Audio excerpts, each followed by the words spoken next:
Ana era uma mulher de oração. Mesmo diante desses problemas, nós vemos Ana recorrendo a Deus, colocando em Deus os seus problemas, as suas angústias, as suas frustrações.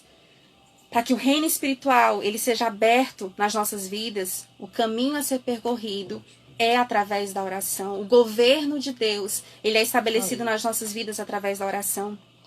A oração é como um alimento para as nossas vidas espirituais. E usando essa analogia do alimento, você pode pensar, se eu alimentar uma criança de forma inadequada, se eu não alimentar de forma adequada essa criança, ela pode, com certeza, ela irá sofrer no seu desenvolvimento. E ela pode até ficar raquítica. E é assim também que acontece com os cristãos. Se a oração não fizer parte do nosso cardápio, com certeza nós não vamos nos desenvolver, nós não vamos crescer tudo que deveríamos crescer. Aleluia. Podemos crescer. A oração ela é vital, ela é essencial na vida cristã. Não deveria haver vida cristã dissociada de oração.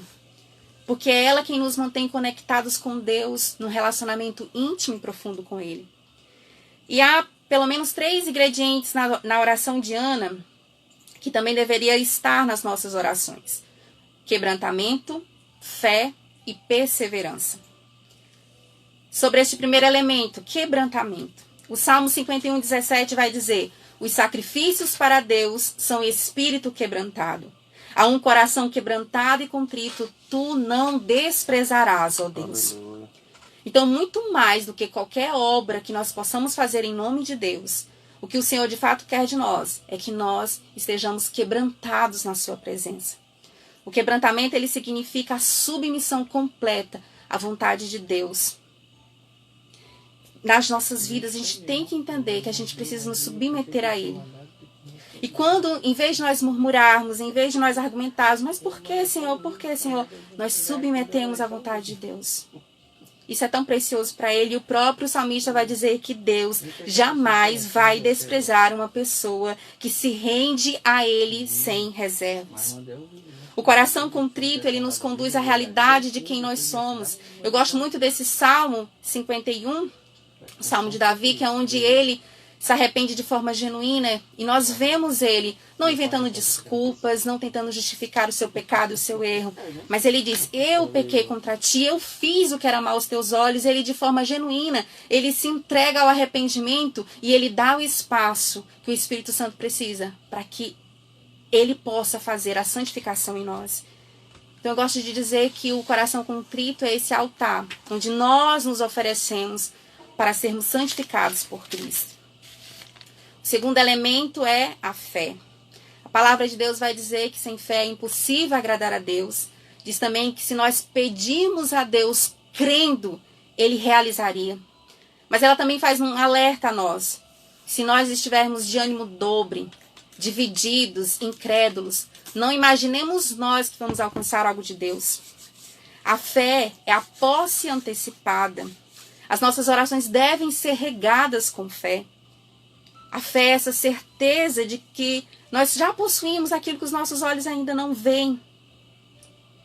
Nós precisamos entender que tudo que nós colocamos, crer que tudo que nós colocamos diante de Deus será alcançado, segundo a sua boa vontade, que os nossos pecados serão perdoados, que as nossas petições serão atendidas.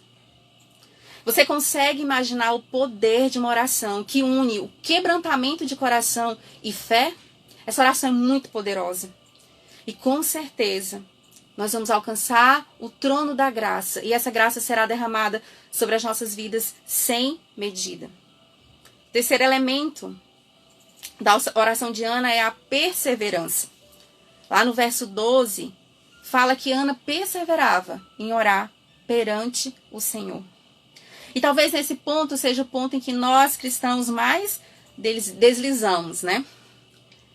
Certa vez eu vi uma ilustração, uma analogia, que uma pessoa fez exatamente falando a respeito da perseverança da oração dos cristãos. Que ele comparava ao guepardo africano. O guepardo africano, ele corre muito rápido, ele chega a 115 km por hora, mas ele tem um coração pequeno, então ele não tem muito fôlego, ele não tem muita resistência. E muitas vezes na nossa vida cristã a gente faz assim também, a gente começa com aquela empolgação, com aquela velocidade, mas aí a gente não tem resistência para persistir, para continuar sem desistir. A gente está falando com uma geração que não aguenta esperar 5 segundos para que um aplicativo abra. De pessoas imediatistas. Então, se você ora hoje e não é atendida amanhã, você desiste. Mas o que a palavra de Deus nos ensina é a gente orar sem cessar, é a gente buscar e bater até que seja aberto.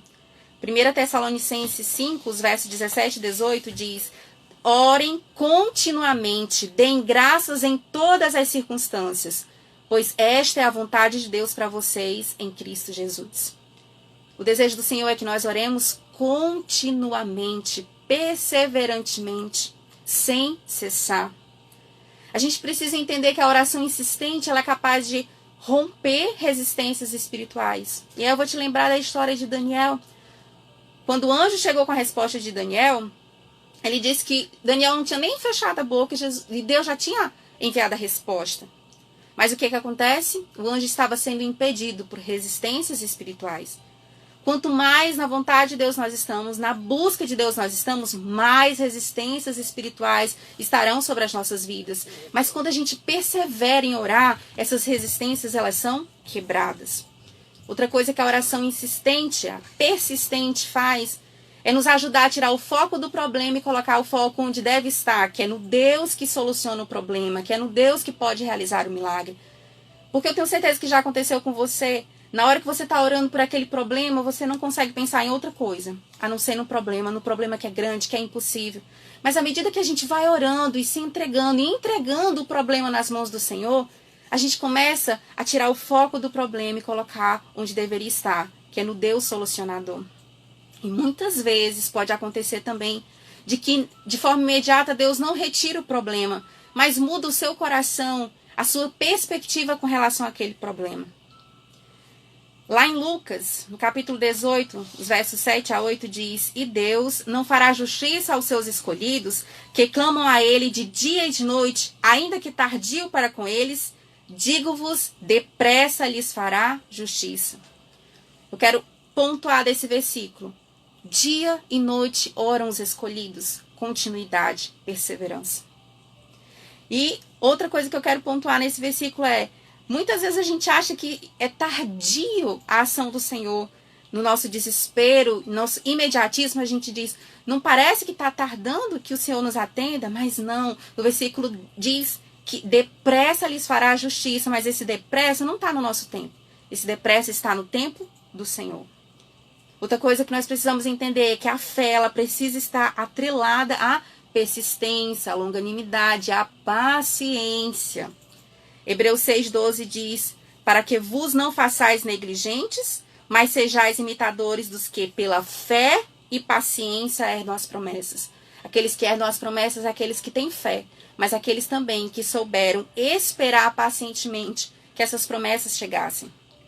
E esse tempo, ele é precioso, que é o tempo em que o Senhor nos prepara para receber a promessa, nos prepara para receber a resposta das nossas orações. Então, não importa o quanto tempo leve, a gente precisa entender que nós não podemos desistir.